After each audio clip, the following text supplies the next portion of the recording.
রতন তার পরিবারের সাথে ছোট্ট একটি গ্রামে বসবাস করত। সেই ছোট্ট গ্রামটির নাম ছিল পাহাড়পুর। রতনদের গ্রামটি ছোট্ট হলেও গ্রামের দৃশ্যটি ছিল অপূর্ব সুন্দর। চারিদিকে গাছপালা, নদী, নালা, বন জঙ্গলে ঘেরা একটি গ্রাম। রতনের পরিবারটি ছিল 5 জন সদস্যের।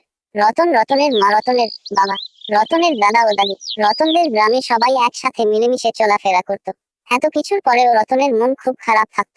তার এই মন খারাপের প্রধান কারণ ছিল রতনের কোনো ভাই অথবা বোন ছিল না। রতনদের পাশের বাড়িটি ছিল রাজীবদের। রাজীবের বাবা মাঠে কাজ করে সংসার চালাতো। রতন আর রাজীব খুব ভালো বন্ধু ছিল। আবার কখনো কখনো তাদের মাঝে ঝগড়াও হতো, কিন্তু সেই ঝগড়া খুব কম সময়ের হতো। ঝগড়া করার কিছু সময়ের মধ্যেই তারা আবার বন্ধু হয়ে যেত। এভাবেই সময় যেতে থাকে। সময়ের সাথে সাথে তারা দুই বন্ধু অনেক পরিবর্তন হতে থাকে। তারা দুই বন্ধুই পড়ালেখার জন্য শহরে চলে যায় এবং সেখানেই খুব মনোযোগ সহকারে পড়ালেখা করে। রতন ও রাজীব আজ দুই বন্ধুই পড়ালেখা শেষ করেছে। রতন হয়েছে পুলিশ আর রাজীব হয়েছে ডাক্তার। তারা একই সাথে আজ বাড়িতে এসেছে।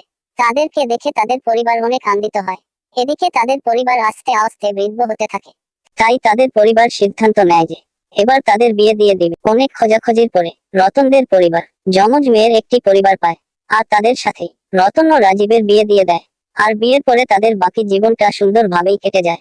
তো বন্ধুরা, আমাদের এই চ্যানেলটিকে প্লিজ একটি সাবস্ক্রাইব করে দাও। আর ভিডিওটি যদি ভালো লেগে থাকে তাহলে একটি লাইক দিয়ে কমেন্ট করে যাও। সো আজকের ভিডিওটা এই পর্যন্তই। পরবর্তী ভিডিও আনার আগে পর্যন্ত সবাই ভালো থেকো, সুস্থ থেকো।